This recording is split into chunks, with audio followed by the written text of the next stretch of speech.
I think mostly it means courage and commitment. The courage of your convictions, to courage to stand by a position, the courage to make a lonely decision, because that's what leaders end up having to do, is make decisions that others don't want to make or can't achieve consensus to make. And I think it's the courage to make the hard right decision instead of the easy wrong decision. And I think it's commitment. It's commitment to something beyond yourself. It's commitment to a mission and purpose. It's commitment to the group whom you lead. I think, to me, it's the combination of courage and commitment that leadership's all about.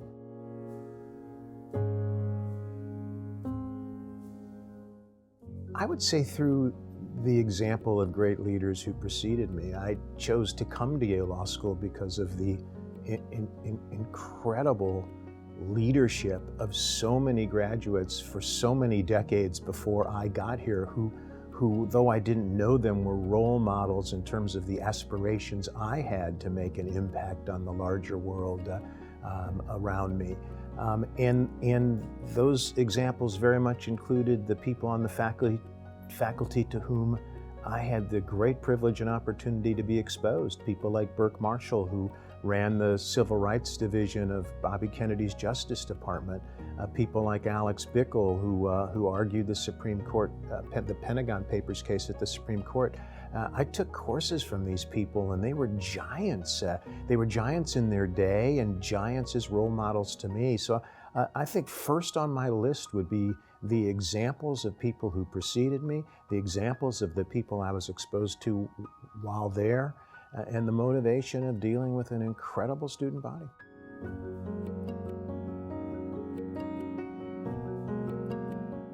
Well, professionally, there were a lot of struggles for which being at Yale Law School served me very well. My first two endeavors were in the legal services profession, and to start Hyatt Legal Services, we had to challenge the prohibitions that existed in all 50 states against lawyer advertising.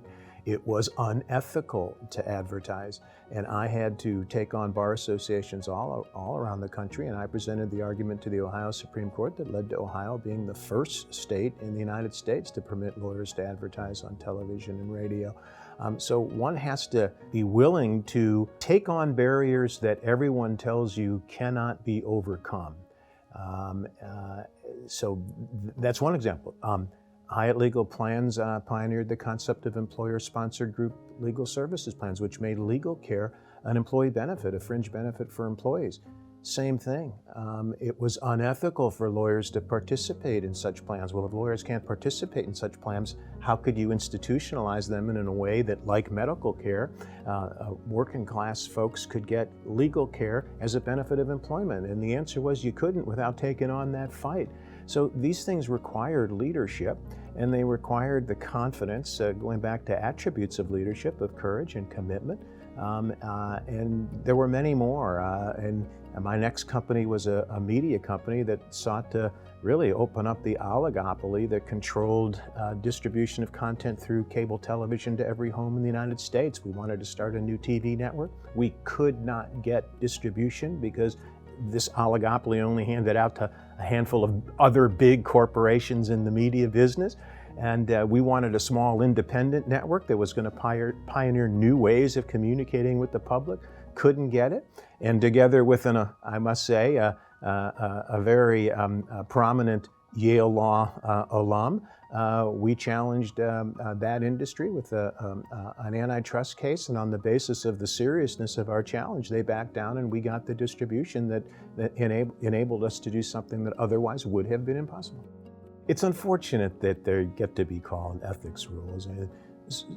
Back then, for sure, the professional rules of responsibility that governed the conduct of lawyers were really guild provisions.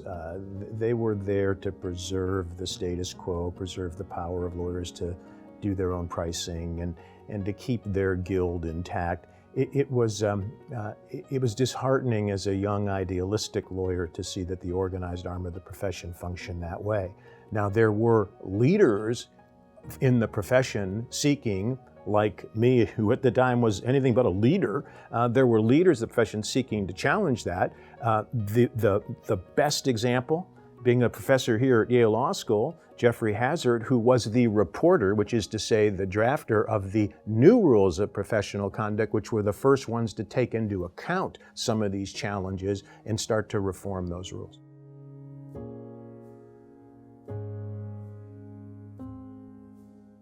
I'd give them the advice that Robert Frost gives in that very famous poem that I took to heart as a very young man, which is, when you get to the fork in the road, take the path less traveled by. There's so much pressure for outstanding young people who have the privilege and opportunity to be at a Yale Law School, to follow the expected path when one leads here. The advice I would give is decide what would be your mission and purpose. What would be a fulfilling life for you? What goals would you like to look back at as having been the ones that motivated your professional path? And then I can assure you, if you think hard about that, it's very likely to be the path less traveled by. And my advice would be, go that way. You'll never ever regret it, as opposed to doing what seems to be expected of you, and for much of your career wondering whether that was your highest and best purpose.